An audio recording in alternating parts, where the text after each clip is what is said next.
Good evening, everyone, and welcome. Thank you so much for attending this forum here in Taber. My name is Debbie Rutledge, and I will be your moderator for this evening. I'm from Sugartown Sweet Talkers, the Toastmasters Club here in Taber.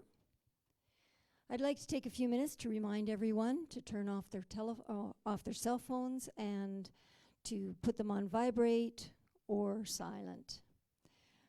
The exits are there and there, pretty much where you came in. Bathrooms are out this door and down the hallway if you need to use it. Earlier this evening, the candidates arrived and we picked the seating order that you see ahead of us.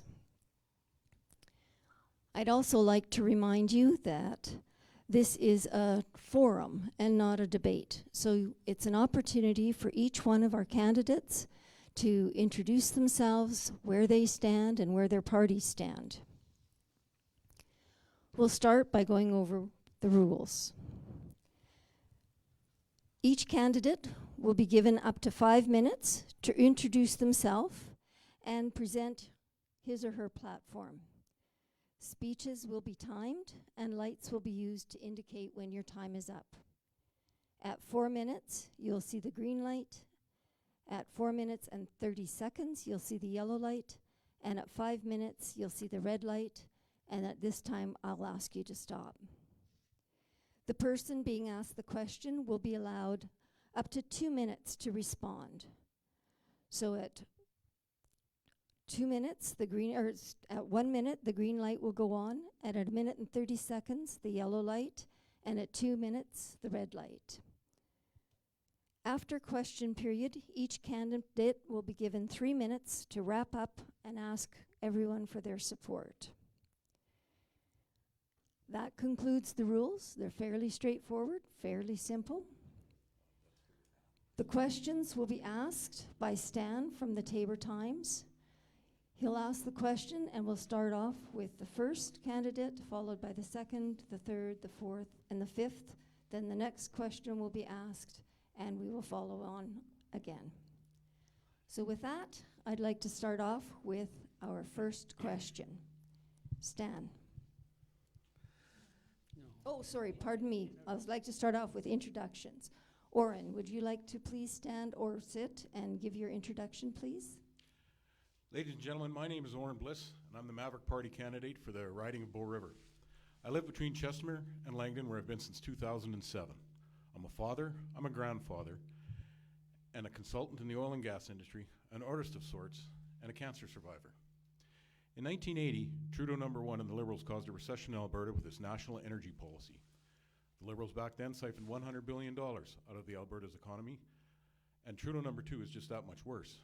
Now there's simply no doubt that Trudeau intends to continue to oppress the West, from severely limiting our ability to transport our energy resources to market and mandating a 30% reduction in chemical fertilizer usage for farmers. That's oppression. From 2 weeks quarantine to flatten the curve to 20 weeks and then 20 months. That's oppression. From we will not impose a vaccine passport to a vaccine passport will be a long-term item. That's oppression. From his ever-increasing carbon tax to his clean fuel standard that will do nothing but drive up the price on everything. It's oppression. Then there's his naive and uneducated gun ban for legal and lawful gun owners. That's oppression. The Maverick Party opposes the overreach of government on all levels. We stand for the guarantees made to us in the Charter of Rights and Freedoms and believe it's more than just a paper of convenience. Oppression in all ways, means, and forms must end. Now, the Liberals being Liberals, we could talk about them all day long. What's been truly eye-opening for me is the weak opposition of the Conservatives. Andrew Scheer should have won in 2019 but didn't, and Aaron O'Toole should win in 2021 but won't. Recently, Aaron announced that any Conservative MP that doesn't fully support his platform will be kicked out.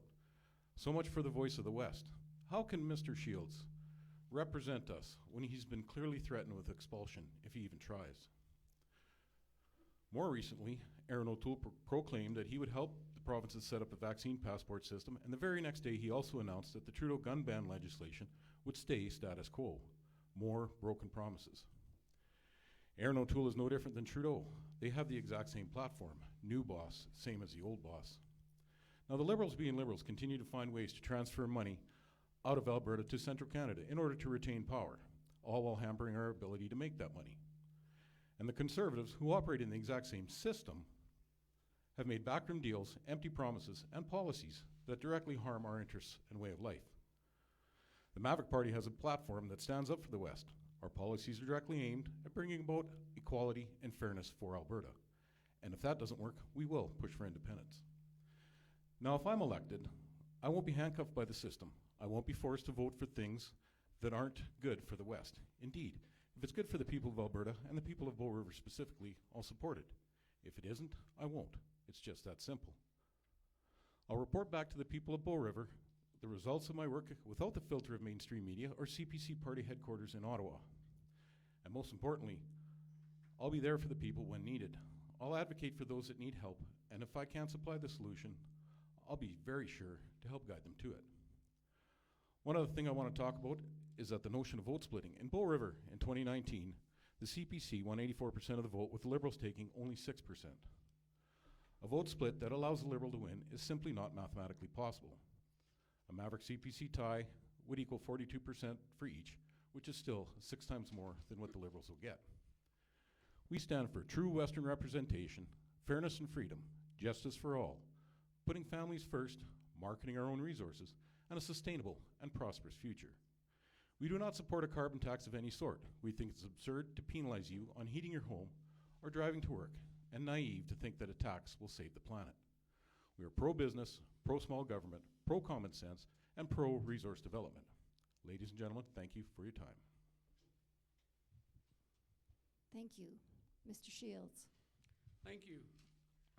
I'd like to thank the people who are sitting here at the panel with me today.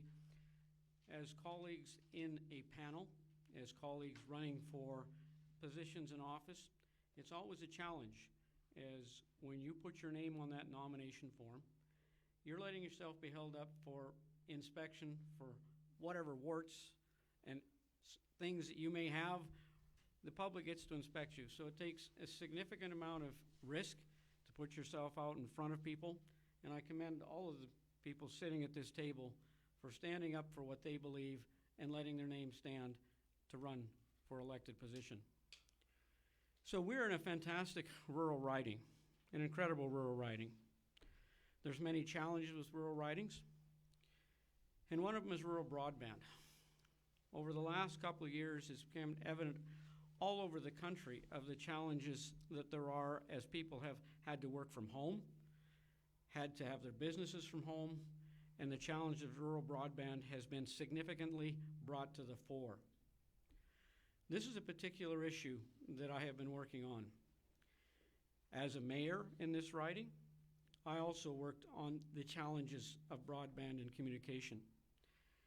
There's a lot of misunderstanding in urban areas of how technologically advanced rural communities are and the farming operations within them. If we want people to be successful in their businesses, be competitive, we need stronger rural broadband. We don't need to go where the present place had been, where the Liberals are proposed to the last community. That's not good enough. We need it to the last farm gate. If you look at some of the agricultural businesses in this riding, in particular in the Tabor area, in the MD of Tabor, they are phenomenal and world leading. The niche crops that are grown here are fantastic. The amount of technology it takes to run these operations is incredible. So rural broadband is something that we have to have as an essential part of the economy of this rural riding. It's one of the things that I fight for in that particular really economic zone of this riding, because it is a fantastic riding. It has the 4 largest irrigation districts in Canada within this riding. The amount of acres have been significantly expanded as we work with both the provincial and the federal government. Agriculture needs more irrigated land, and that has been expanded and will be expanded both with water storage and with acres to irrigate. This means fantastic more economic opportunities in this particular region, and rightly so. But the resource sector is also an important part of this riding. And with the particular government we've had, they have not been interested in supporting the resource sector. Our party is committed to getting pipelines built, making sure that Trans Mountain is finished, Northern Gateway is started. There is a tremendous demand in the world for LNG, and this particular riding has a lot of natural gas in it. There's another social challenge that we've had, and as MPs in Alberta, we've worked on this one, and I've had meetings in this community about it, and it's called rural crime. We have a significant challenge, especially in an economic downturn that we've had, in the amount of rural crime. People need to feel safe in their homes and in their communities. And we've had a significant challenge with rural crime where people do not feel safe. Their properties have been violated, people's personal property has been stolen, and we have worked on this with the provincial government. We have done reports on it with MPs' reports, so we've presented committees in Ottawa. And we've worked with the police, both locally and the RCMP. This is something that we continue to work on and need to improve, because rural Alberta is a great place to live, but people need to be safe and secure in both their businesses and in their homes. It's a great community, it's a great riding, and I'm proud to live in the Bow River riding. Thank you. Thank you. Mr. Lipp? Thank you for tuning in, everyone who's tuned in. My name is Tom Lipp, and I'd like to spend some time talking a little bit about myself, so you know a little bit about me, about Alberta's history and Alberta's future, and a little bit about our party, what we stand for. So I'm hoping you got one of these in the mail. If you didn't, Canada Post didn't do its job. Canada Post needs more competition. But I'm hoping you got one of these. And this will tell you that our party's platform is life, family, and freedom. But let me tell you a bit about me first. I was born in communist Europe. I was born in Poland. My parents came here when I was 4 years old. And my dad was asked by the immigration officer, he said, "Mr. Lipp, your English is not very good. You got 4 kids. How are you going to support them?" And he said, "Do you see these hands? They know how to work." My dad worked really hard. He left an executive position in the coal industry in Poland, and he worked in a bakery, and he worked night shift because he could buy food for his family cheaply, and he could work year-round, and he didn't have to speak a lot of English. My mom won the prize, top marks, in English ESL, and she won an encyclopedia set. And they said to me, "Tom, we've come here with really no money. You have to get a good education. You must excel in school." And I'm not the sharpest knife in the drawer, so I had to work hard at school. And with God's help, I managed to get through school and university, and I have a master's degree in business administration, and I went on to be a professional accountant and started working for the oil and gas industry. And the oil and gas industry brought me out here to Alberta, which I love. Alberta is a tremendous province, much more pro-enterprise, much freer than Ontario. I left Ontario. I've been in Ontario. I grew up there, went to Ottawa frequently, even can speak some French. So I'm not afraid of, sort of understand the Ottawa mindset, but it needs to be changed. When I found out the Christian Heritage Party existed, I was shocked because of what they stand for. Life, family, and freedom. I said, wow, they want no more lockdowns. They want to protect personal freedoms. They hate the carbon tax. And so they want to get rid of that. And speaking of Alberta, I want to show a couple of diagrams here to make my point really clear. This here, as we see, is the Alberta crest with wheat fields and mountains and the foothills. And on top of that crest, the founders of our province put a symbol. And that symbol is a symbol of the cross of Christ, representing his blood shed for the province and making those who trust in him whiter than snow. So that is symbolic because they understood that unless we have God's blessing on our province, that we are in deep trouble. And so that's when we came in 1905, when we entered Confederation, they said, this is the blessing that we want over our land. Unfortunately, what's happening now is that we're moving in a different direction. And I hate to say it, but even the Conservatives are moving in this direction. That is to say, the O'Toole Conservatives. And this is the direction we're moving in. And in this case here, we no longer have God in the picture. It's all human effort, the hammer and the sickle and the proletariat. Taber is a town that could just boom. It's a tremendous town, a lot of energy, a lot of independence. But if big G government starts to squash our town with excess taxation, and they take away our profits and our incentive to work, Taber's is going to be a disaster. We don't want this. I am not the savior of our riding, and the Christian Heritage Party is not the saving party of Canada, but we know who the savior is, and he has the resources to pay off trillions of dollars of federal debt, the ability to bring genuine truth and reconciliation inside Canada, and the skill to navigate the difficult waters ahead. If we want God's blessing on Alberta, we must start doing things his way, and that begins by cherishing human life. So our party stands for life, family, and freedom. Thank you. Mr. Schwilly? Okay. Thank you for having me here, and I'm honored to be in front of you guys and doing this. So my name is Gaitu Shawal. I represent the Liberal Party for the Board of Riding. So I'm an immigrated to Canada. Much of my adult life I lived in the prairies, Alberta and Saskatchewan.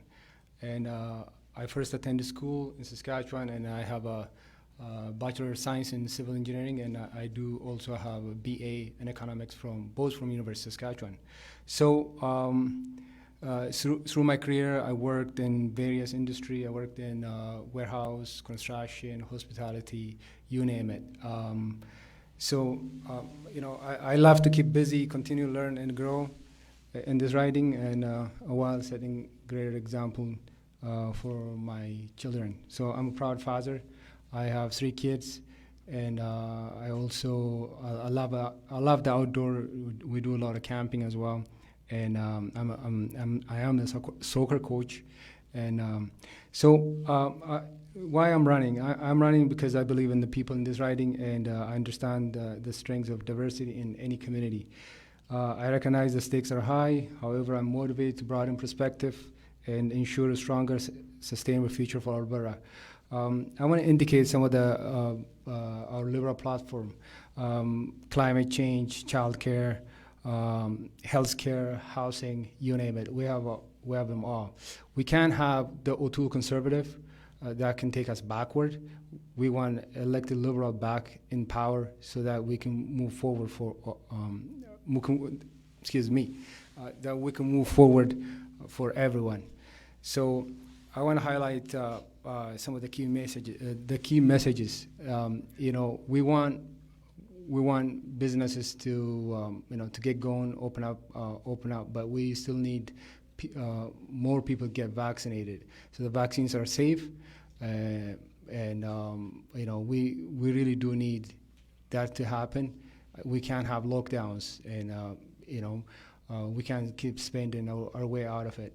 And the only way is that we need to have more people vaccinated. So like I said, businesses can open up the doors, people can get back to work, the economy can go again and on fire, right? So moving forward, we need more equal Canada for everyone, and finishing fight against COVID, and supporting students and young Canadians, take climate action to create jobs, cleaner future, more resilient economy. And I want to highlight some of the Liberal platform. For example, childcare. A Canada-wide early learning and childcare system will reduce the average cost of childcare to an average $10 per day, with 50% reduction by next year. We also signed up an agreement with 8 provinces One of the province that is lagging behind is Alberta. Alberta, Jason Kenney, the Conservative, the UCP, and we wanna. Excuse me. The child care benefit nearly will cover half of the children under 6, and what it does is this helps families basically an upfront $10 per day child care benefit, and housing. I want to talk about housing. The renters to become homeowners and save for down payment faster, and blind binding, and put stop to foreign ownership. And what this would do is, if you're a first-time homeowner, your dream will become true, and you have a home. Rent to own is a great. Another one is climate action. Our Liberal team, the climate action, our Liberal plan will continue to create more jobs, cleaner community, less pollution. We have planned to achieve a net zero emission by 2050 and grow clean economy. And it is good. It got endorsement of economists and a climate scientist as well.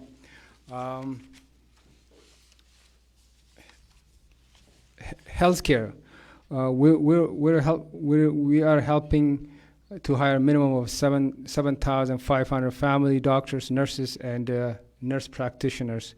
We also plan to support elimination of health system.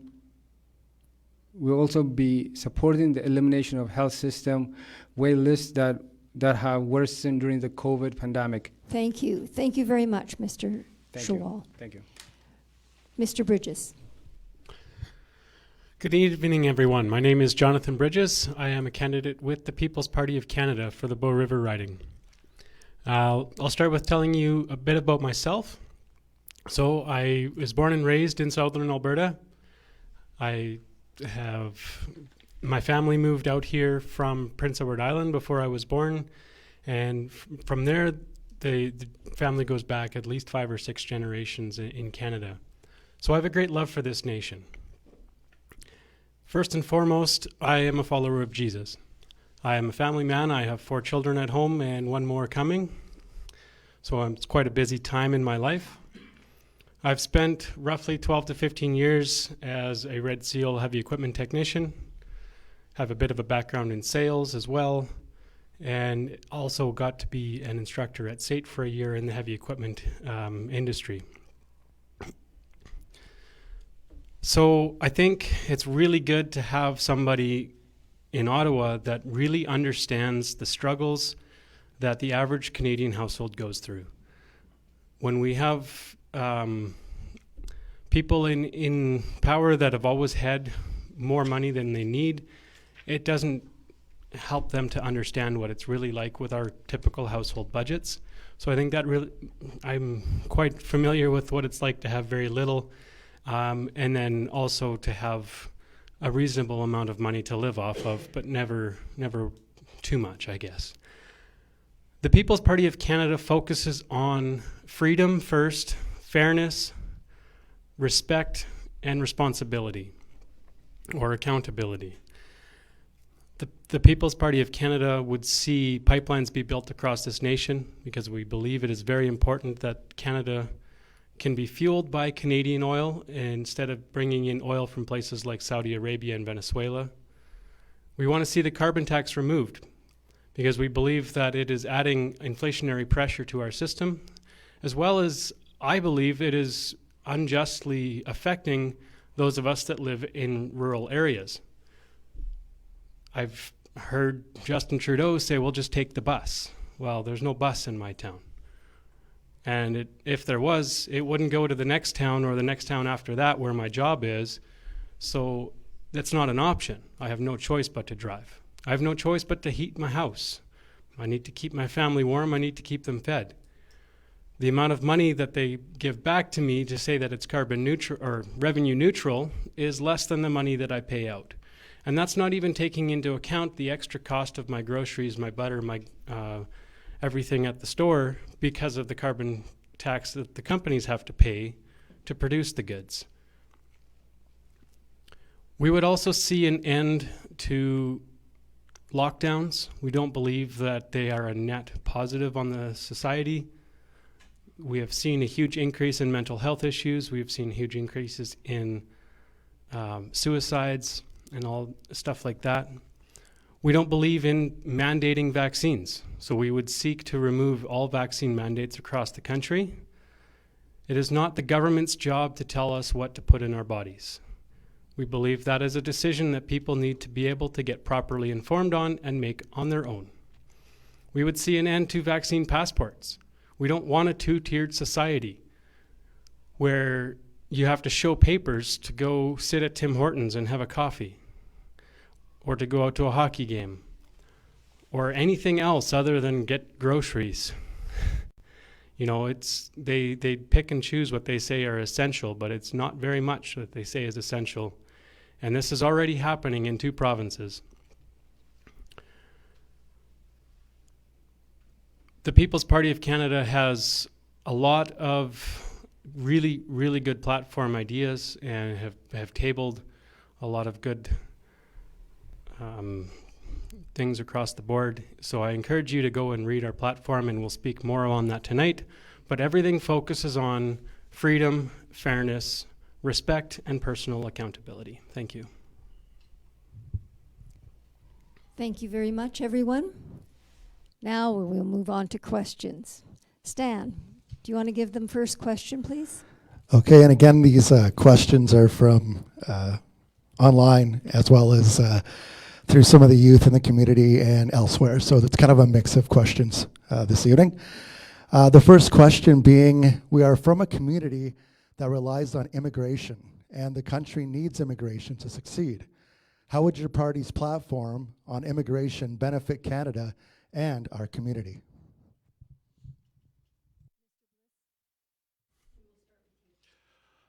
Well, a little bit of background. I've been married twice, both times to immigrants, and I'm still great friends with both those wonderful ladies. I helped them work their way through the system and become Canadian citizens. And I really appreciate the hard work and effort they really did and truly put in to becoming Canadian citizens. So our party platform is about focused immigration. It's about finding people from overseas who have a specific skill set and then placing them where that skill set is required, such as doctors in remote towns all across Alberta, where we have very lengthy waits to see a doctor because of the doctor shortages, especially in my hometown. From when I was a child of Valley View, Alberta, it can take months to see a doctor. And there are many, many immigrants who could come in and fill those roles. So focused immigration, that is our policy. Thank you. Mr. Shields? Your mic? Your mic's not working? Mr. Shields? Okay, there you go. Yeah, immigration's a great topic. Thank you.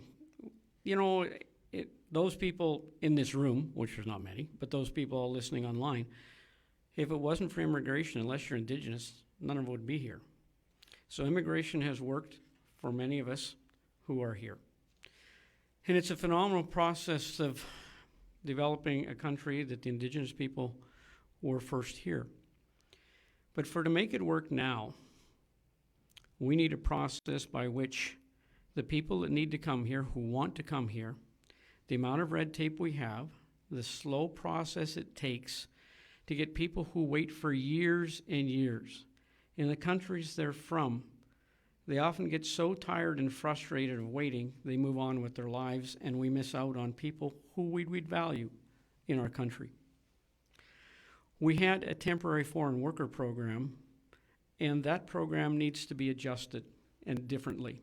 So instead of just renting somebody to come for a couple weeks and go home, or a couple years and go home, we actually develop a laddering process by which they can get citizenship, bring their families here, and grow our economy not only as workers, but with families in our communities. There's a different way to bring people into our country that we need, and we do need to do it now. Mr. Lipp? So I am an immigrant. And indeed, I love immigration. And three things I'd like to say about immigration in terms of what we can do to improve the process. Number one, we should be dealing with legal immigrants. We should not be allowing illegal immigrants in the way we have been in the past. That's very irresponsible, and it undermines our whole fabric of justice and work ethic. And the second one is also more of a short-term. That's an immediate action, and that is in terms of immigration. When immigrants do come into the country, it's not just ESL that they need help with. They need help with even financial planning and some basic skills. They don't need handouts. I'm very concerned about having housing for immigrants and yet not giving them proper financial planning. I know when we came to Canada that my parents couldn't afford alphabets and nice flavored cereal. We got oatmeal because they said this is nutritious and it's inexpensive. And so we have to help them financially as well. And then the other thing, more of a long-term solution to immigration is we should stop killing our own Canadian babies. Do you realize there's four times as many abortions last year as people died of COVID in the province of Alberta? Think about this. These are little engines that could be helping our economy, and we've been killing them for decades. This is wrong. So let's not shoot ourselves in the foot and killing Canadians and bring in other helpers when we have them right here. Mr. Shual. Thank you. Look, the Liberal government is a pro-immigration, and I am an immigrant as well. So as Canadians are not having as many children, we have a shortage of workers. We need to bring in trained immigrant and workers who will become integrated to our community and keep them valuable. So, the Liberal government has track record of bringing an immigrant and pro-immigration. So, I am for it, and we're happy to have as many as immigrants we can. I believe there is quota for it, and so we're a pro-immigrant.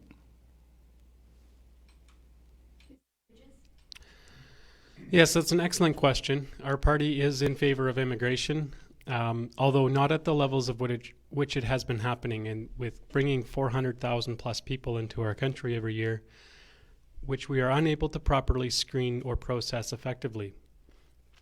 We would seek to lower immigration levels down to around 150,000, at which numbers is very average on a per capita basis in the G7. So we're not seeking to be low immigration. We're seeking to be on average. We also want to make sure that at least 70% of the immigrants we bring into the country are economic immigrants, the people that are ready, willing, and able to work. So that really would help your community a lot better to have 70% of the people coming able to work, as opposed to being the current 20%, and then it takes years for them to figure out our culture, figure out our language, and be able to get to work.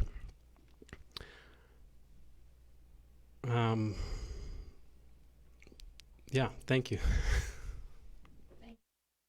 Our next question. Okay, the next question is, what alternatives to a carbon tax could the federal government impose to reduce carbon emissions? Mr. Bliss. Well, there are several methods and ways we could accomplish this. One thing is carbon sequestration.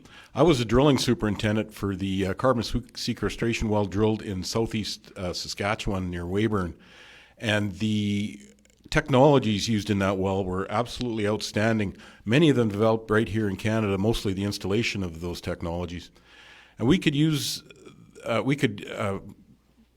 leverage those technologies and ship them around the world with our experienced people and help other countries lower their carbon output.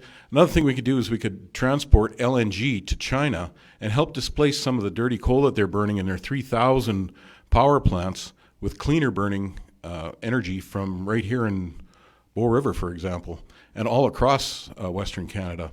Those are just two. And another thing is I've been all over this world 3 or 4 times to different energy and oil and gas fields all over. And the oil and gas fields in Alberta and in Western Canada in general are way cleaner.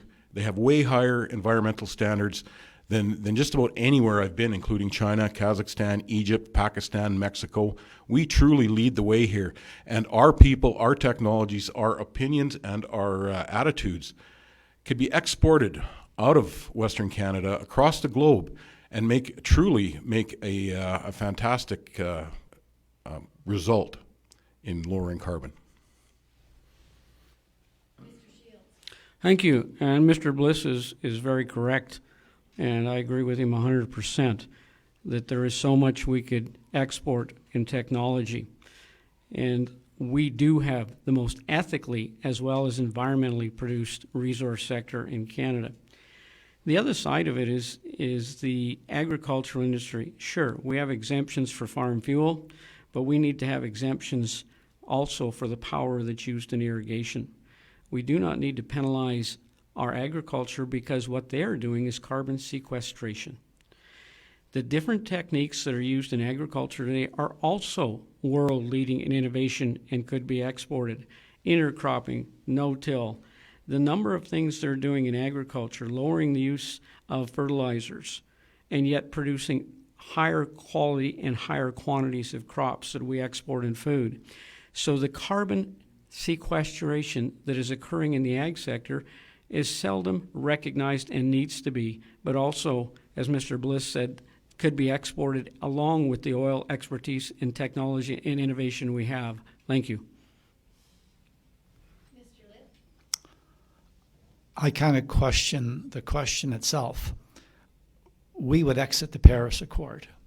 We think this whole carbon dioxide as a pollutant is misguided, and the human component of the addition of carbon to the atmosphere is really difficult to measure. We produce 1.6% of the carbon in the world, and we're bending over backwards to cut it down to 1.4%, 1.3%. I think this is what I call misguided altruism. We would get rid of the carbon tax entirely, and we would focus on really boosting our energy sector and building pipelines. So we think carbon is a little bit like this whole carbon tax, is a little bit like, if I can use the analogy of a pickpocket. Pickpockets usually work in pairs. When someone bumps into you and says, "Oh, excuse me, I didn't mean to bump it. Are you okay?" And then someone else takes your wallet or your purse. And so we think we have a bad case of people focusing on the wrong problem. The problem is not carbon. We have more serious issues to deal with, and that includes freedom and globalization. We're being taken over by the UN and its agenda. We need autonomy as a nation. That's our goal. And so let's not be fighting the wrong battlefronts, such as carbon. Thanks.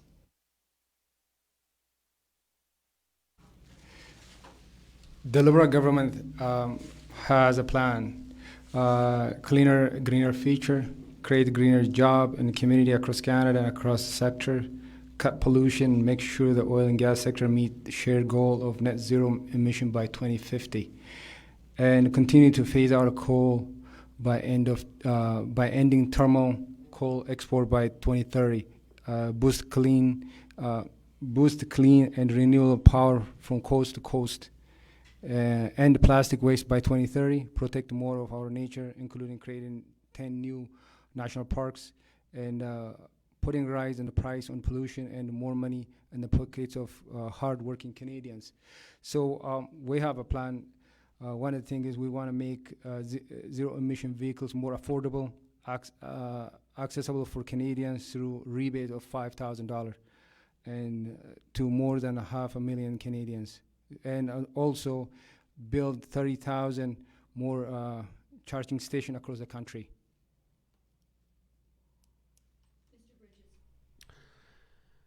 Yeah, so with carbon taxes, first off, I don't think we necessarily need an alternative to it. I don't think the government needs to be imposing more rules. We think the government needs to be smaller.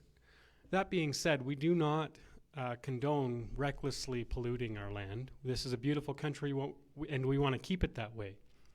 But as one of the other candidates said tonight, Canada's carbon output is about 1.6% of the world's output. So we're not really the problem. Canada does produce the cleanest oil in the world and the highest quality. For us to harm our economy as much as the carbon tax is doing, when other nations are causing 100 times more damage than we are, seems very, very unfair. So until these other countries decide to catch up to where we're at, I don't think Canada needs to drastically reduce our carbon footprint, but we would encourage, and I think new technology is great and we need to keep working at it. However, what we currently have for technology cannot replace oil and gas at this time. So it's something that we would encourage more advancement in technology going forward. Thank you.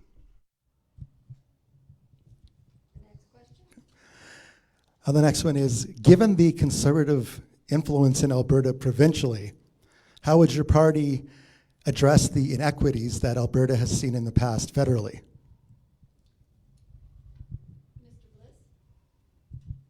I'll read it once more again. So, given the Conservative influence in Alberta provincially, how would your party address the inequities that Alberta has seen in the past federally? Mr. Bliss. Convoluted question, I believe. Can you rephrase the question? Well, just because of, we can just take the first part out. How would your party address the inequities that Alberta has seen in the past? Be it that, again, I can't say what the person's trying to say, but yeah, just what would you do to make sure Alberta is on the map, or being taken care of federally, as opposed to what has happened in the past? This is what the person has been saying. Well, if I understand the question correctly, Alberta in particular, and the West in general, has definitely been taken advantage of by the East, Central Canada in particular, with things such as equalization formula, which we would scrap in total.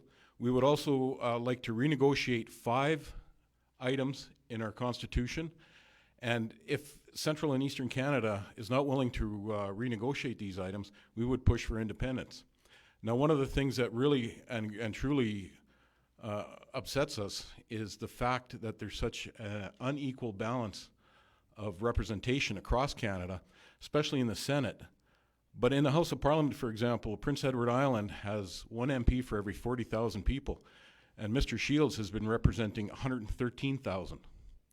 That's not right. This is part of the inequality that we deal with. In the Senate, the Maritimes has 24 MPs. All of the West has 24. 1.2 million population over there. Alberta has a population of 4 million with 6 members in the Senate. This is not right. This is just not fair, and we want to adjust that and give ourselves proper representation in Ottawa. Mr. Shields. Thank you. I think the inequities in the sense of representation have just been pointed out, and the numbers with them. And that's one of the challenges.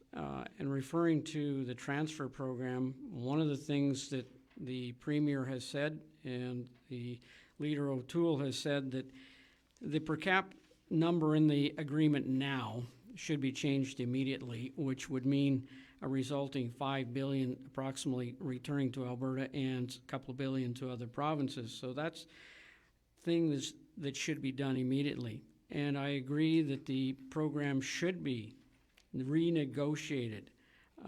As we know, oil and gas is part of the deal, but hydro is not in it.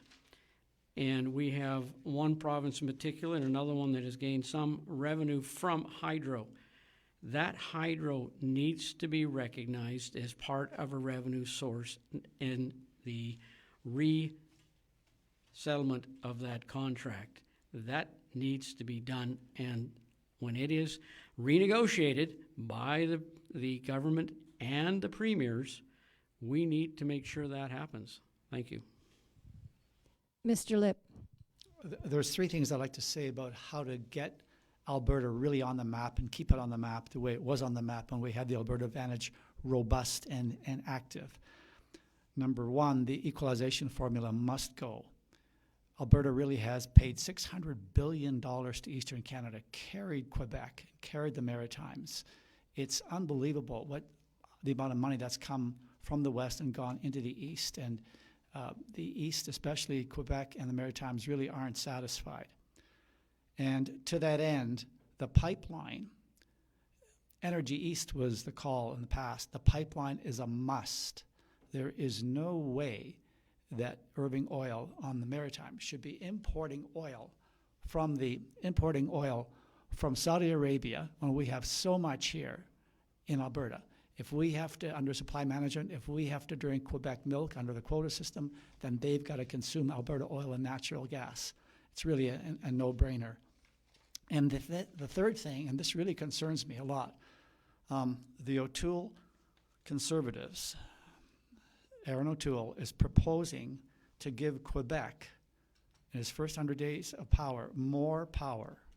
He calls it the Quebec contract.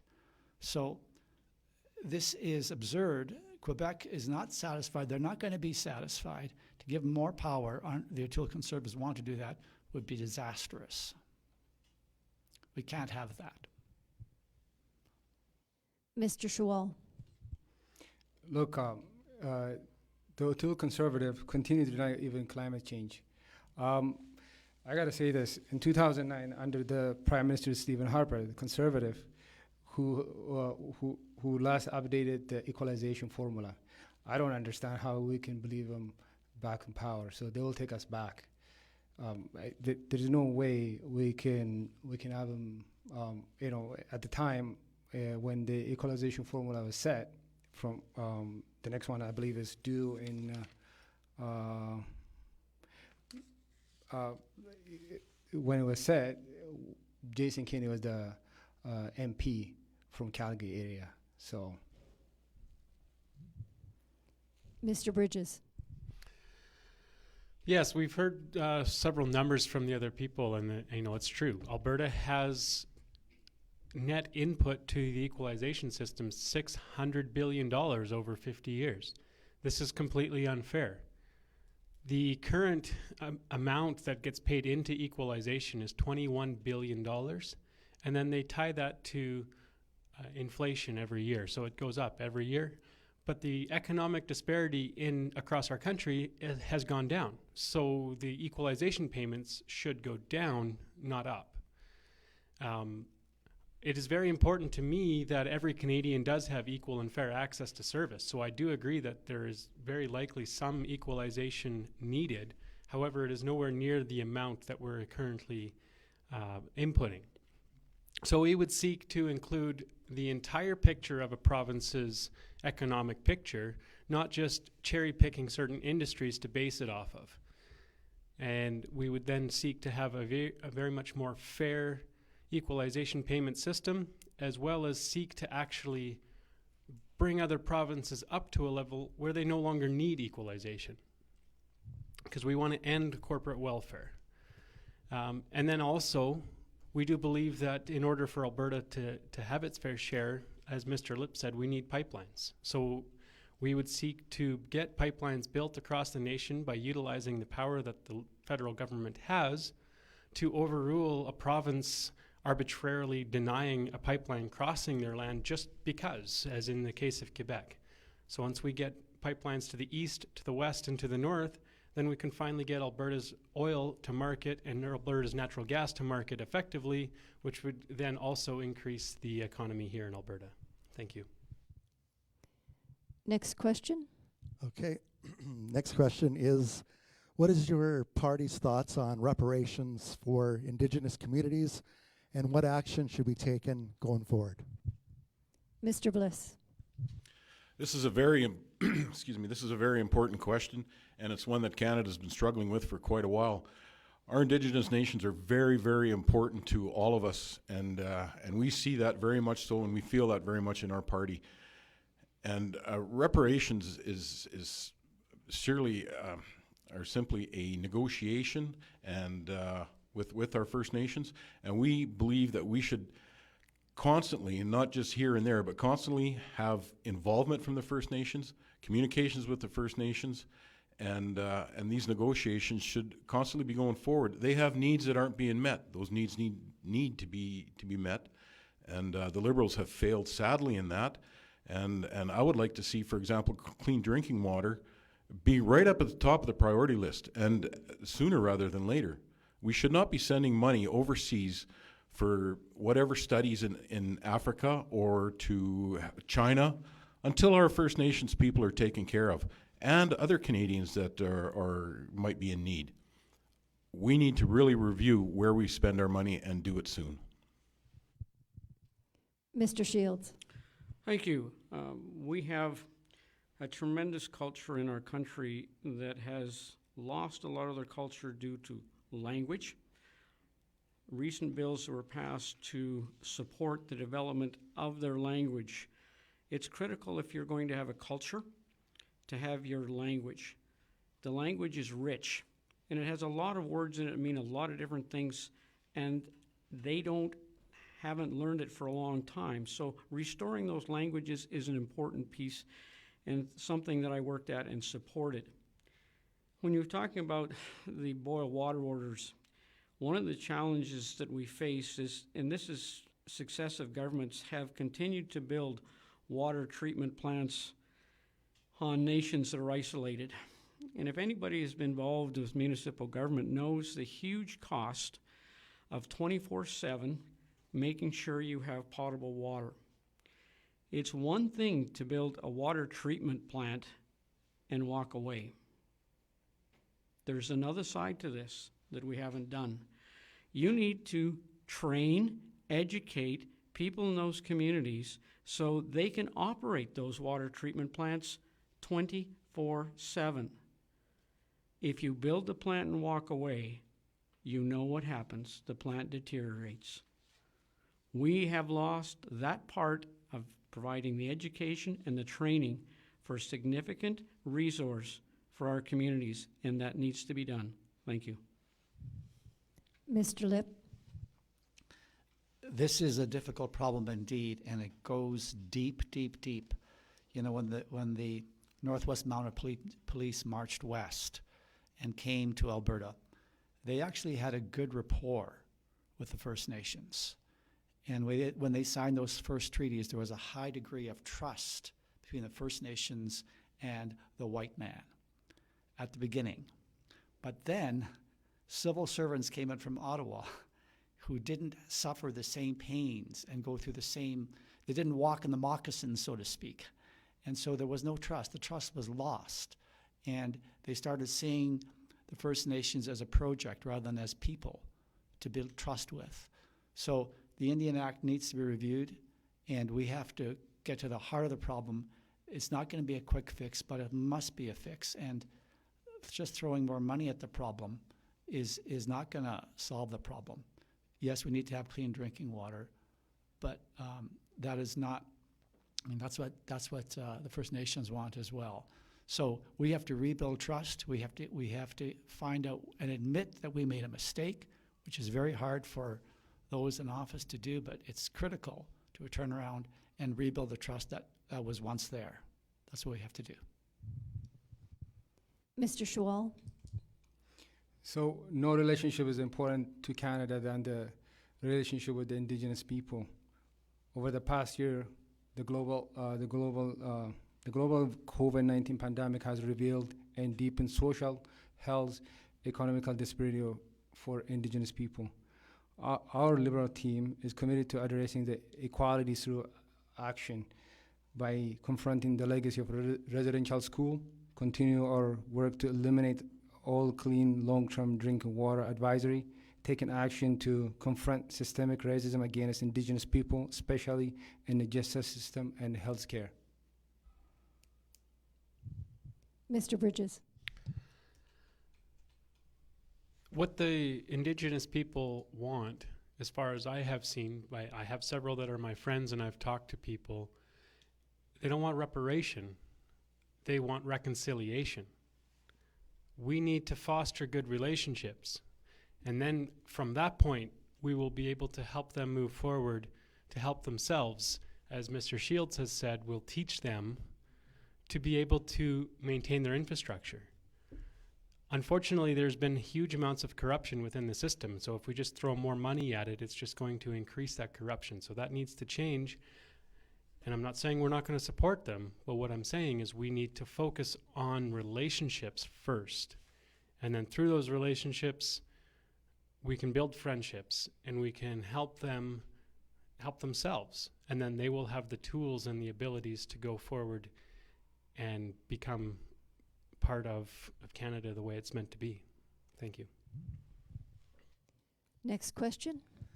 A few questions have come in, and I guess this is more of an AHS and Alberta mandate, but I guess because there's so many questions asking about it, I guess just what does your party, does your party support any type of vaccine passport, or what are your party's thoughts on vaccinations as a whole in the country, I guess would be the question.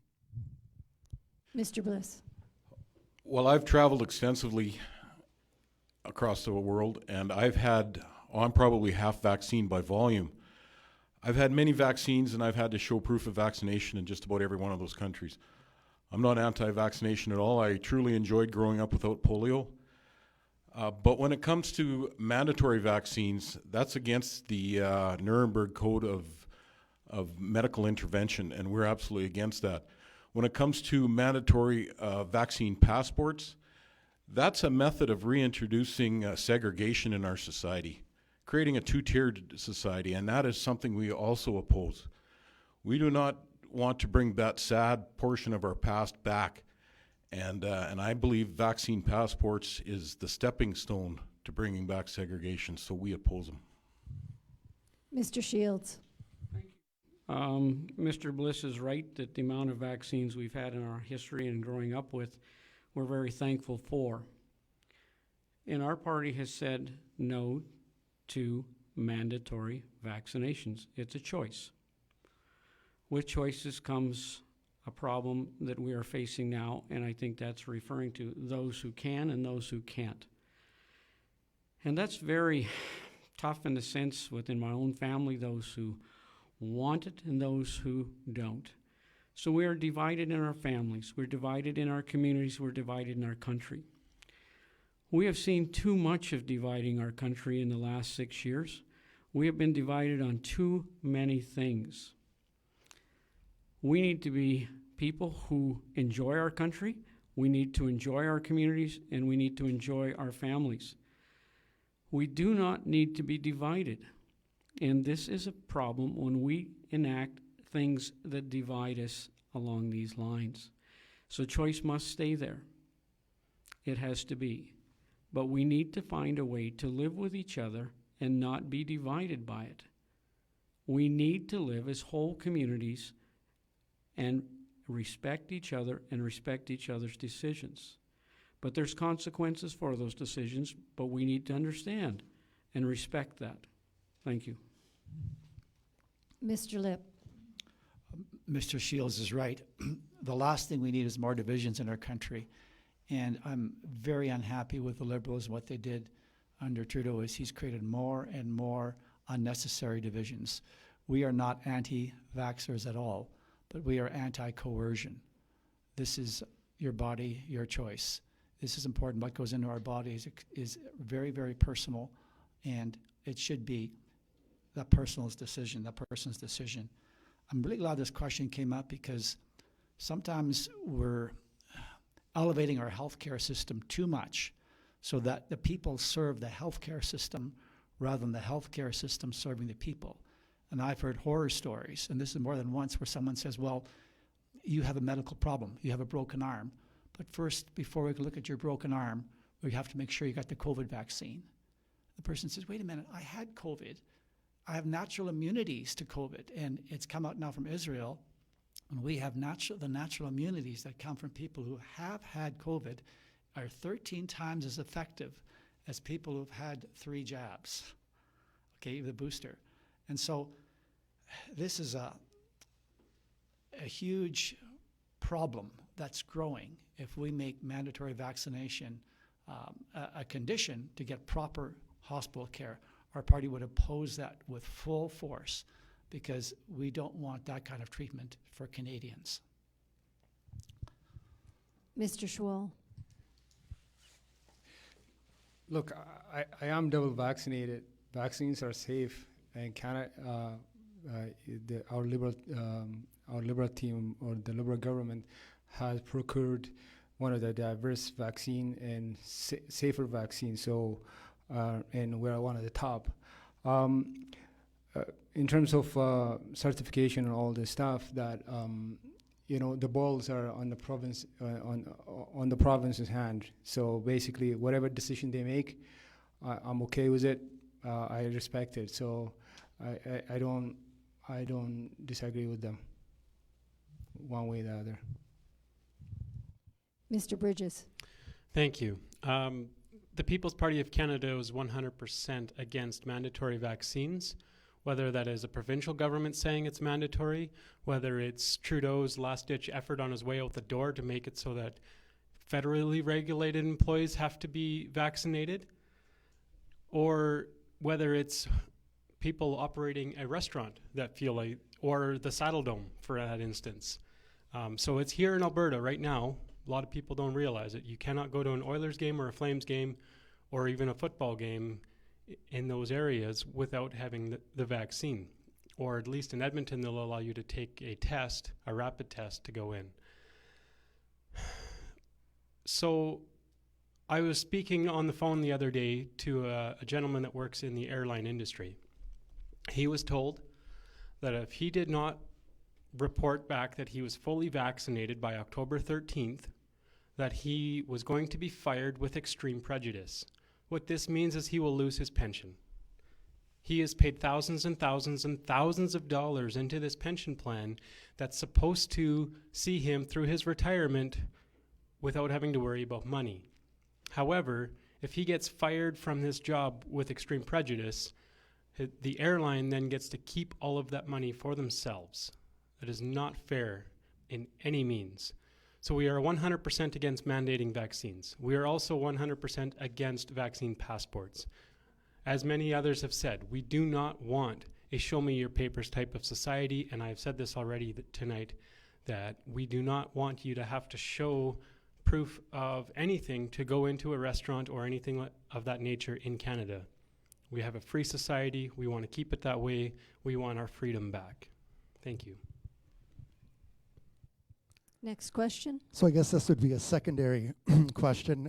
We are knee-deep in a pandemic still, and somebody's going to have to govern the country with this pandemic moving forward. So what is your party's thoughts on, navigating the waters of the pandemic moving forward into the new year and beyond that? And what kind of assistance and things like that will your party give to the rest of Canadians to help navigate that storm, I guess, if you will? Mr. Bliss. Being asked the first question all the time with the least amount of time to think about it. But I believe that it is very, very important that we develop vaccines here in Canada, or at least we come to the point where we can produce them here in Canada. Trudeau's government has lost several opportunities of companies, specifically one in Calgary, who claim they were ready and able and willing to begin production of vaccines, and he sent that production overseas into other countries. So I think we can start there from a homegrown base, and also it's part of the social contract that we look after each other. So although I don't believe in mandatory vaccines and I don't believe in a vaccine passport, I think part of the social contract is we could look after each other, wear our masks when asked, and show some respect. Other than that, I'm interested to hear what the rest of us have to say. Mr. Shields. Thank you, and appreciate it. Appreciate you going first. Give us a chance to think, but also to listen to what you have to say. No, I appreciate what you're saying. And that is a very sad case, the case in Calgary, where a doctor has developed the initial stages for a vaccine. We tried to work with the federal government, get them to pay attention to that one, and they ignored it. And he got very frustrated with it, and now, as you say, he has signed a $100 million contract for that to be developed offshore, which we feel is wrong. The challenges we're going to have in the sense going forward, and we see it now in a number of ways. One is inflation. It's coming. And it's going to be tough, especially on fixed incomes. Seniors, for sure, we will hear, if they've not already had challenges. Secondly, the supply chains are very broken, which also contributes to inflation, but there's a number of challenges that are going to come with supply chains. We need to learn to develop those things within our country to try to soften the blow as we've lost control of our supply chains and depended on foreign producers to produce most of the things we need in this country, and a lot of it food. We need to work on rebuilding within our own country, whether it's PPE, whether it's food supply chains, whether it's manufacturing. We need to reevaluate where we are in this world so we don't face this ongoing and in the next crisis. Thank you. Mr. Lip. Madam Moderator, may I suggest maybe not hitting Mr. Bliss with the first question all the time, because it is a bit unfair for him. If everyone agrees, we can change it. That was the purpose of setting up the order to begin with. However, if everyone agrees, we can Please change it around a little bit. give All my, right. my friend a break. Okay. We'll finish off with this way, and then Okay, the next sure, question. sure. Mr. Lip. So in terms of, I mean, we're in the soup right now. We're in the vaccine soup. And we want freedom, but freedom has to be counterbalanced with responsibility. So one reason we're in this soup is because of our whole healthcare system, where the government's forced us into a monopoly system. I can guarantee you, if there was more private healthcare available, and doctors had the freedom to prescribe ivermectin. I got a call from a doctor today saying that he prescribed ivermectin because it does work if you catch COVID early, if it's administered properly. He's going to become going before a panel of doctors now because he has kept his oath as a doctor. When he took the Hippocratic Oath, he said, I will do everything I can for the welfare of my patient. And the government says, well, you can't do this. But the other doctors say this works if you catch it early. It's like stage 4 cancer. It doesn't work at stage 4 cancer. It doesn't work at COVID at the latter stages, but if you catch it at the early stages, it does work. So what we need to do is we need to provide more private health care services. I don't mean provide. We need to allow that so that people can make their choices. A relative of mine had a very, very serious back problem. And he was going to wait for a year before the government of Canada under our healthcare system could look at it. But what happened is he spent $5,000, flew to the Mayo Clinic, and they had it fixed in 2 days because they had the technology to micro-freeze the exact location in his spine and take care of it. And he could go jogging within a matter of days. So our healthcare system has become more of a pain rather than a gain. We have to fix that and fix it fast. Mr. Schwal. So as we look to finish the fight against COVID, we have a plan. We require travelers on the train, plane, cruise ship, and other vessels be vaccinated. We also launch a $1 billion COVID-approved vaccination fund to support provinces and territories who implement requirement for a proof of vaccine credential in their home province for non-essential businesses and public spaces as well. We procured enough vaccine to ensure all Canadians have access to free COVID-19 booster shots and the second generation vaccines as needed. So help kids get back to school, parents get back to work safely with new support to improve indoor ventilation as well, and air quality projects.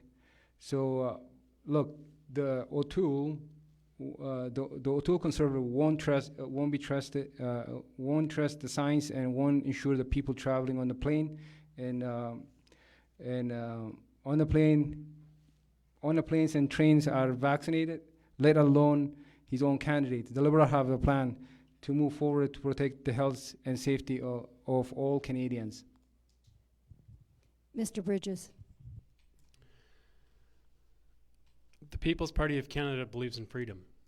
If we are free to go about our lives and be industrious people that we are, we won't need government assistance. Smaller government with lower taxes will put more dollars back into our own pockets so we can take care of ourselves. Now, we do realize that the health system in this country is fundamentally flawed. We would make sure that provinces have more autonomy on the money that they receive by removing the step where the money goes to Ottawa first. Provinces would have more control over the funds that they spend on healthcare. They wouldn't have to give all the money to Ottawa, then hope to have some back, that once in a while, when Ottawa really wants to push something on us, they threaten to hold that money back. That's what's been happening behind the scenes. We believe that introducing some private healthcare is a very good idea. But we also want to make sure that we maintain universal health care within this country. Simply because there's a private insurance option doesn't mean that they use a different facility. It just means that there's places, there's more places where the money can come from, which would help free up and reduce the strain on the government systems, which would then also lower taxes yet again. Thank you. Next question. Okay, in the past 18 months, the federal debt has massively increased. How would your party propose addressing this problem? We'll start at the other end. We'll start with Mr. Bridges. The People's Party of Canada proposes to eliminate the deficit within 4 years. Other parties have promised 10, while the current party in power has pretty much said that they're never going to get rid of the deficit. Eliminating this deficit will allow us to then actually start paying down the debt, which will then allow us to even further reduce taxes. Without massive deficits, the economy will flourish. And we see that. Some of the ways we will seek to reduce the deficit is to stop paying for the CBC, which is seems to be a dying media. I myself haven't watched the CBC in years, and most of the people I know don't.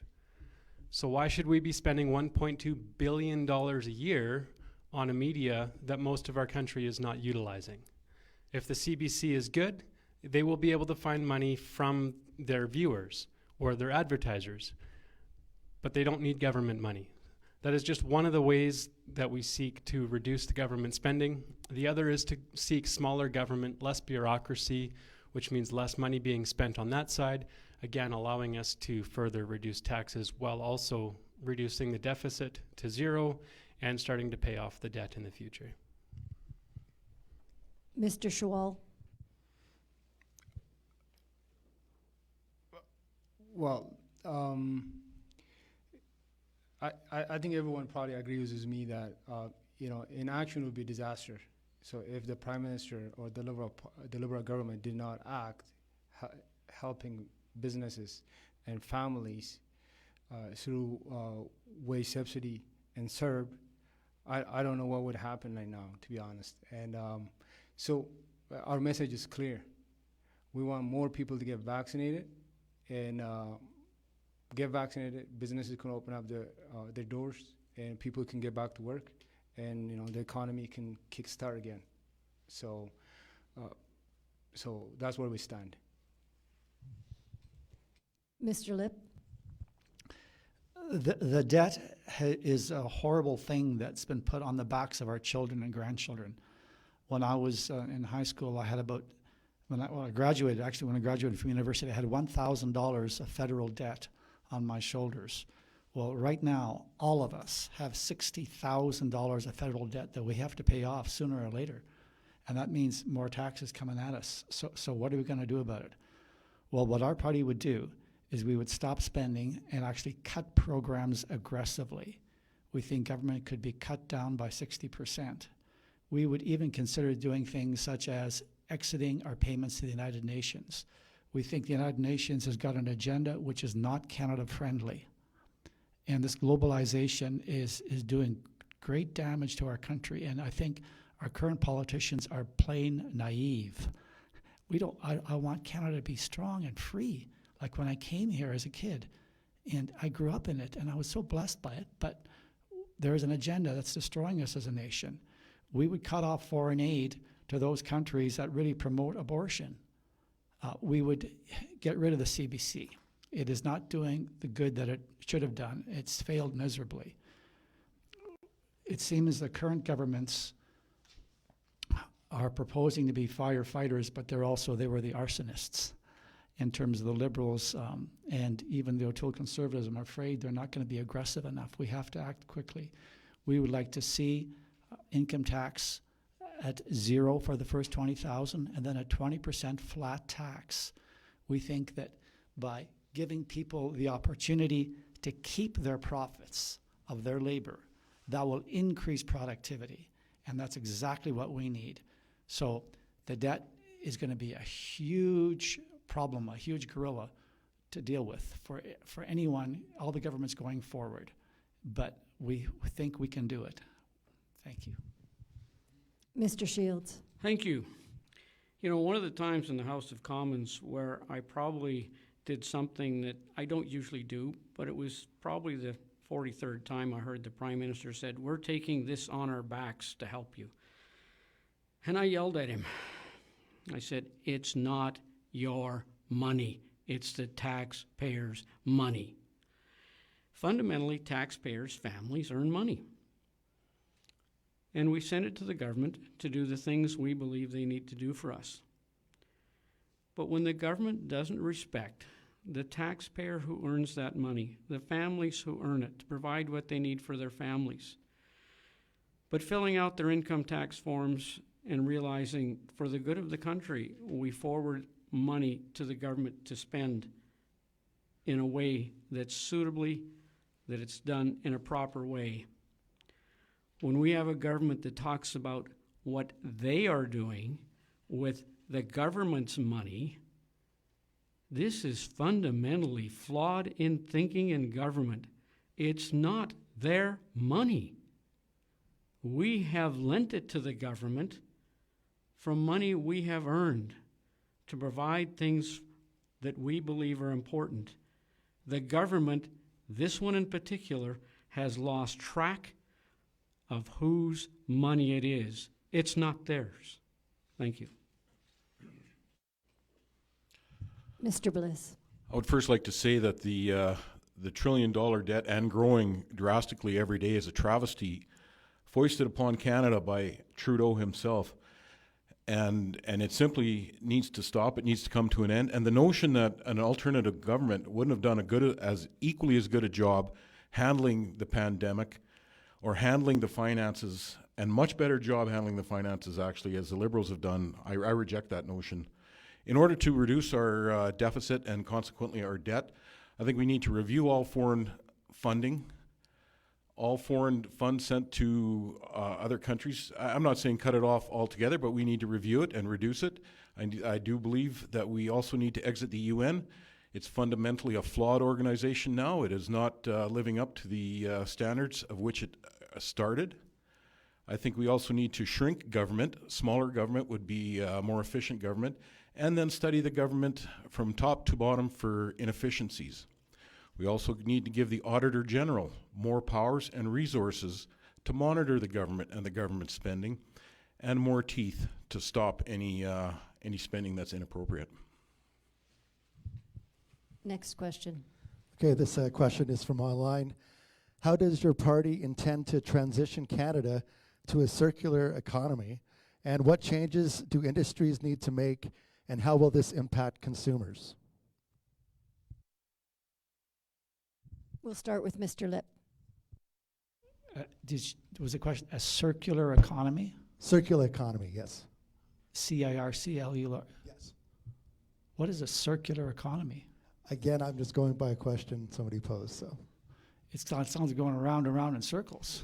Spinning the wheels. Yeah, spinning the wheel. I don't think we want that. But I mean, I have a background in business, and if the question is how can we boost our economy, then I would say that hopefully that's what we want. And if it's going around in circles or forward in the right direction, that's maybe better. But let me answer the question: what we would do to boost our economy. Canada is a natural resource country. One of the basics of economics is what's called what is your comparative or competitive advantage? What can we do better than anybody else in the world? You know, we're the third largest country in the world, or maybe second largest, but the landmass is amazing. We should be the most prosperous nation on the planet, but we got to get our act together. We got to quit all this infighting. So we have to be built. We have to leverage off of our natural resources. That's what I would say, because remember, there's a multiplier effect for farmers and for fishermen, not in here in Alberta, but for miners, and that is MINERS, and that is those that extract oil and gas. There's a multiplier effect because that creates jobs for bankers and barbers. And what was helping Alberta to do so well in the past is it was driving the whole nation. And it's not just oil prices. We can, if we become energy independent, we use all our oil, we build refineries here, that will have a spin-off effect, and it will boost our economy greatly. Let's not try to compete with the same rules as Denmark and what the globalists are pushing on us. We need more autonomy as a nation to make our country really, really great. We can do it. Mr. Schwal. Thank you. So we have, we have a more progressive and resilient economic plan. So our plan is to work together to build back stronger, more resilient economy that leaves nobody behind by creating jobs, growing middle class, and strengthening community.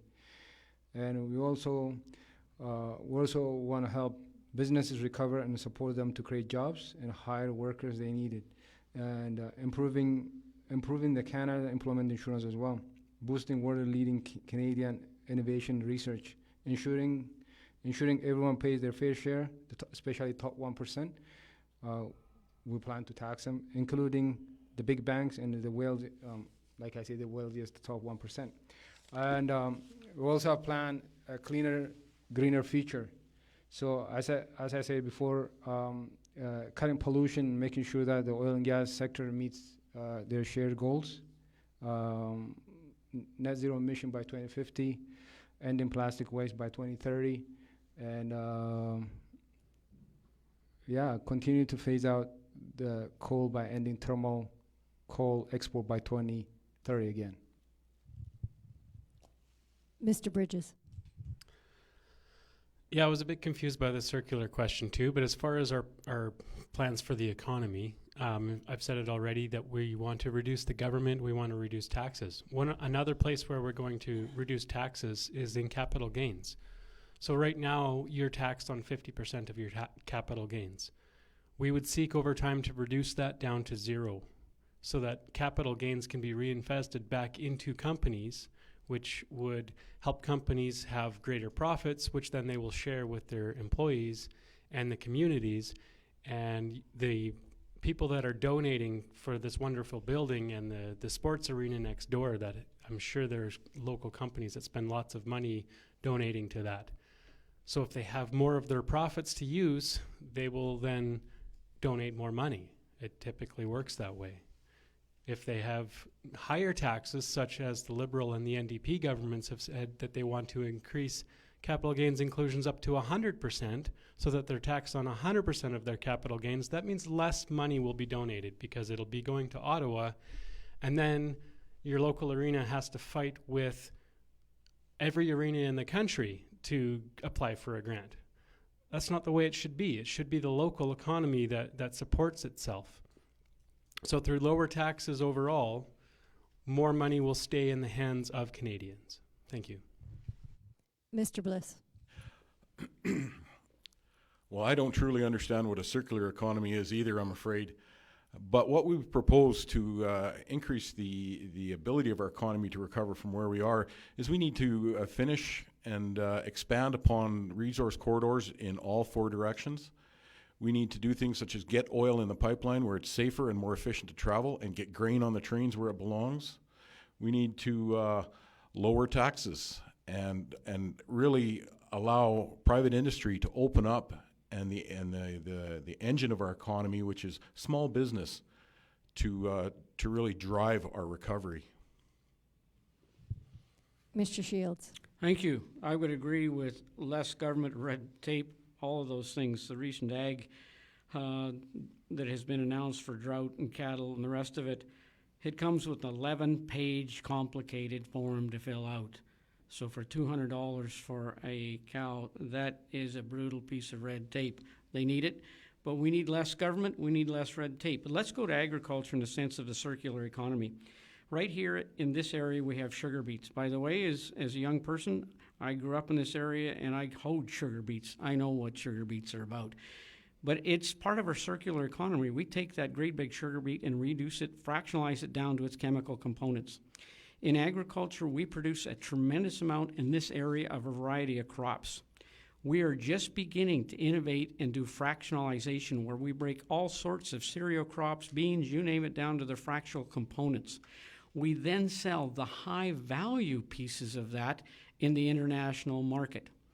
So when we can create more of a circular economy in agriculture, breaking it down from its raw products down to its refined products of chemical pieces, that's beginning to happen. Faba beans that are grown in this area are beginning to be broken down. Sugar beets, we've done that for 100 years. My grandfather was involved in bringing sugar beet plants to southern Alberta. So we can do the circular economy. We have the innovation to do it. We can create that in agriculture. We've got resource. We can do it with resource, and we should be doing more of it. But agriculture is another innovative piece where we can make a better circular economy. Thanks. Last question. I think we'll look at 8:30, and then we'll start with closing remarks. Okay, your last question is, what can your party do to help the agricultural industry in Canada? I'd like to start with Mr. Shields again. Sure, and I think we've said it a few times. We've talked agriculture quite a bit in some of my answers. But agriculture is phenomenal from coast to coast in this country because there's many different pieces to agriculture.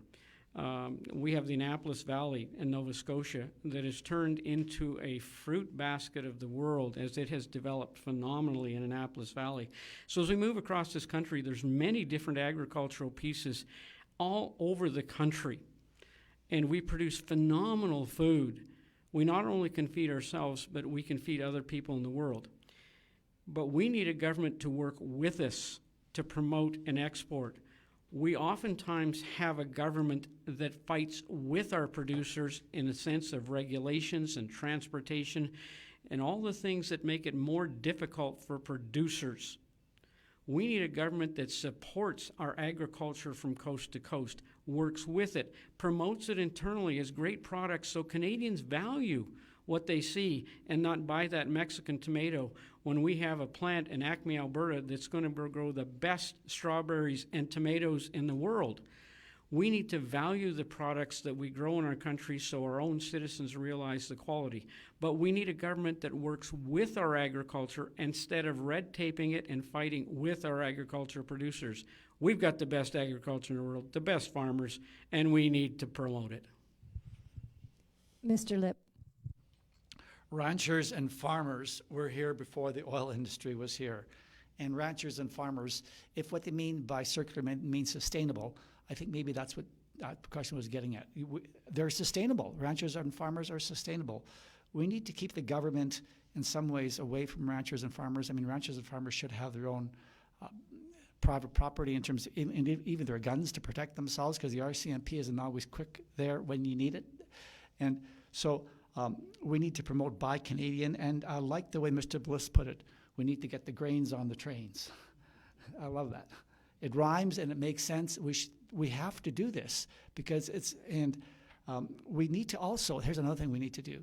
We need to protect our agriculture against international tariffs.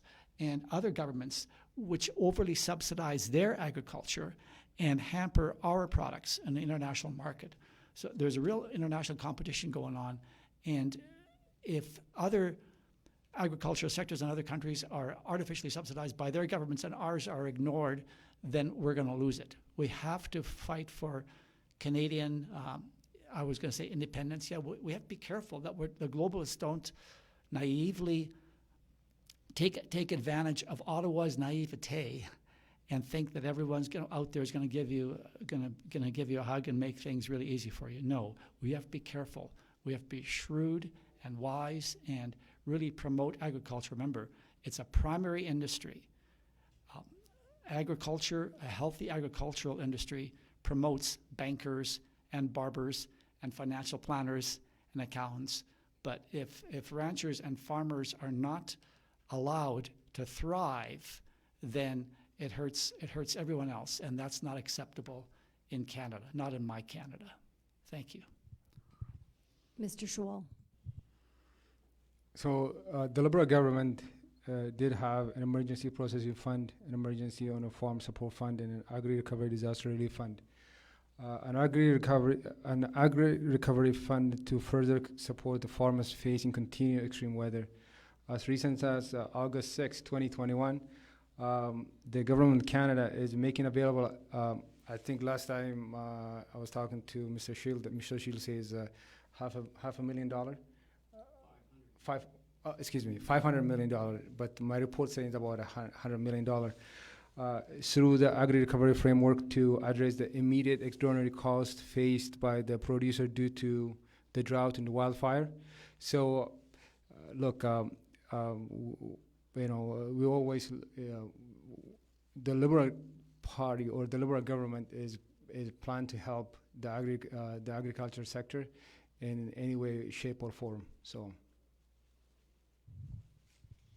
Mr. Bridges. The People's Party of Canada believes, and I believe from talking to farmers, I grew up on a farm, I've lived in farming communities my whole life. What farmer wants the government to come on his property and tell him how to work it? Not a single one of them.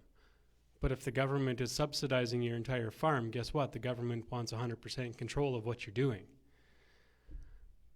We realize that our farmers need help getting their products to market. We need to make sure our farmers have access to global markets. One of the things we're looking at doing is slowly and carefully dismantling supply management, because that supply management means that our farmers, our dairy and our poultry, cannot sell their products outside of Canada. Alberta farmers, dairy farmers, are dumping milk down the drain so that Quebec farmers can sell what's considered their fair share to Canada. This does not make sense. If Alberta dairy farmers are allowed to sell their milk around the world, they would start to see similar benefits to what New Zealand dairy farmers started to see over the years. New Zealand is selling their milk around the world because it is some of the highest quality milk in the world. Well, guess what? Alberta's milk, Canada's milk, is just as high of quality. I, for one, don't want to see cheap, high-volume dairy that from the States brought into Canada. But I do believe that most Canadians are on board with me on that. But if we open up the market, Canadians are going to look for the highest quality product on the most part.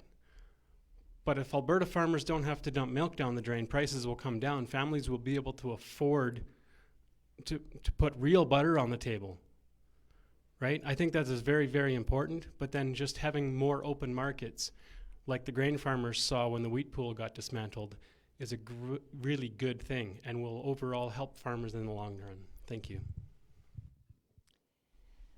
That concludes all of our questions for this evening. We'll go back to the beginning again and start off with our closing remarks. We'll start with Mr. Bliss. Well, actually, I never got a chance to answer that last question. Pardon me. So correct. I'll let you answer that question. Sorry. I'll keep it brief. As a young man, I was passed from uncle to uncle as very cheap labor on each and every one of their farms, and I really enjoyed every minute of it, spending time with them, their cows, their hay production. And And and it simply amazes me the ability of our farmers in this country with the available growing season, the work they do. It's truly astonishing. You know, especially when you compare it with farmers of other countries more southerly located with a lengthier growing season. And our farmers are every bit as good or better and produce more and of higher quality. And that's something I just wanted to recognize, is that they're amazing people overall. One of the things we can do is to help them is to get the boot of government off their throats. We need to, like it's been mentioned tonight, get them off the computer, off the paperwork, and out into the fields where they do what they do best. And we also need to improve interprovincial trade and international trade, and we need to get them a table or a seat at the table of negotiations, even if it's with the provincial governments need to have a seat at that table on their behalf. We need to strengthen their negotiating ability and really celebrate the work they do, I believe. Thank you. Sorry about that. That's Now we'll start all over again with you, starting with your closing remarks, Mr. Bliss. Okay, I'll keep this quick too. It's been a long night. I just want to reiterate that the Maverick Party, we stand for a true Western representation, fairness and freedom, justice for all, putting families first, marketing our own resources, and a sustainable and prosperous future. Once again, we do not support a carbon tax of any sort. We're pro-business, pro-small government, pro-common sense, and pro-resource development. We simply want to stand up for Alberta, for Western Canada, and do for us what has been done by the Bloc for Quebec, who has effectively turned Quebec into a super province. And we must keep in mind that Quebec is, and I'm not just picking on Quebec, unfortunately, Ontario is part of this too, but being as they're a distinct society, we have to keep in mind that we are as distinct from them as they are from us. And therefore, we deserve to have the exact same rights, the exact same abilities to utilize our economy to our best interests and our best values. And that's what the Maverick Party stands up for, standing up for Western Canada, Alberta, and Bow River. Mr. Shields. Thank you. Again, appreciate you hosting this forum that we've had tonight and the participation of the colleagues. Too bad we don't have the NDP in Green, so we had a full-fledged. But in the sense of, we believe that we've had 6 years in the direction of a government who started out in sunny ways, has become very unethical. We need to change the trust in government, because so many people have seen 6 years where they believe that we no longer trust government because of the unethical practices that we've seen from our Prime Minister and government. We believe that we need a government that figures out the taxpayers' money needs to be spent carefully, and the debt needs to be managed and returned to balanced budgets. We believe that it is a great country with great resources in it, and small businesses should be supported so they are the growth in our community, especially in rural communities. We need broadband to make this country work in our rural communities. We need it at the farm gate, not the last community. It is a phenomenal country. We need to be recognized for our strengths, and we need to promote them. We need our place in the world recognized for our abilities, our innovations, and our statesmanship, not what we've seen in the last 6 years and how we've been recognized in foreign countries. With the strength of our country and appropriate leadership and appropriately fiscal policies, we believe we can regain the status that Canadians have lost in this past 6 years. Thank you. Mr. Lipp. Mr. Shields said the word statesmanship. The difference between a politician and a statesman is that a politician looks to the next election. A statesman looks to the next generation. That is the goal of the Christian Heritage Party. When I was door knocking in this riding a little while ago, I heard the most disturbing question, one of the most disturbing questions I've ever heard. It came from maybe a 16-year-old teenager and young lady in one of the high schools. She said, "What's your party's position on assisted suicide?" I heard this twice. Assisted suicide. Why does a teenager ask about assisted suicide? We need hope in our nation. We need life. We need to get back to the things that made our country glorious and free. We, the Christian Heritage Party, we don't plan to be politically correct. We want to be correct. Correct doesn't need an adjective. Beware of big government. A government big enough to give you everything you want is also big enough to take away everything you have. We need less external government and more internal government. Now, one of us on this table is going to represent you in Ottawa. We had an election less than 2 years ago. And Mr. Shields and I were the only ones running in that election that are at this table here. Whoever has this responsibility for this next, for the next 4 years, has a very difficult responsibility, but a very important responsibility. A critical time in our nation. We must have a change. Unless we split the vote, we are doomed to more of the same. Let me say that again. Unless we split the vote, we are doomed to more of the same. The only way we're going to make a course change is by splitting the vote.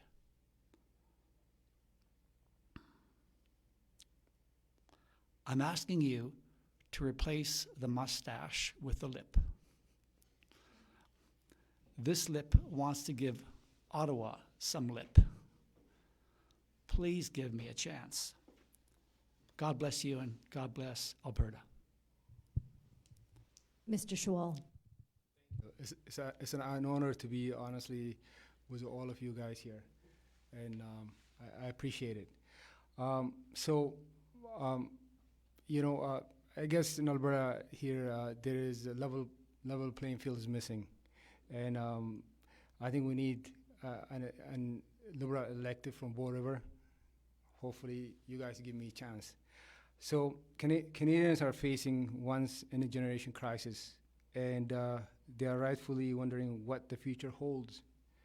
The decision your government makes right now will define the future of our kids growing up, and we believe Canadian deserves a say in shaping those decisions in that future. Canadians need to choose how we finish fight against COVID and build back better, from getting the job done on vaccines, to have people to have people's backs all the way through the end of this crisis. So we need to elect the Liberal Party, the Liberal government back in power, so we can finish fight against COVID. The worst is behind us. Thank you. Mr. Bridges. O Canada, our home and native land, true north, strong and free. Being the true north, I believe, means we all need to be united. I started out this year seriously considering leaving this great country, which pains me to say that because, as I mentioned before, I love this country. I've driven across this country 5 times. I have family all the way across the country. I do not want to see this country torn apart. For too long, the government, both sides of the spectrum, and the media have been playing divisiveness against each other. We've seen it over and over and over again, where it's Quebec pitted against Alberta. The East is against the West. And now we're starting to see natives against Christians, with churches being burnt down and protests that way. And even more so, in the very, very recent past behind us, we have seen people that have chosen to be vaccinated pitted against those who have chosen not to be. Instead of leaving this country, or instead of supporting Alberta separatism, I made a choice that Canada needs to be reunited, and I made a choice that I was going to be part of that. The only party that has unity of Canada in its platform explicitly is the People's Party of Canada. I also, as I mentioned before in my intro, I'm a common ordinary man. I'm a mechanic, a tradesman.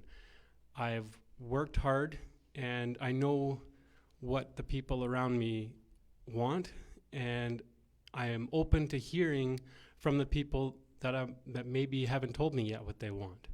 I desperately want to work towards a better Canada and a better Alberta, and I'm open to hearing from everybody.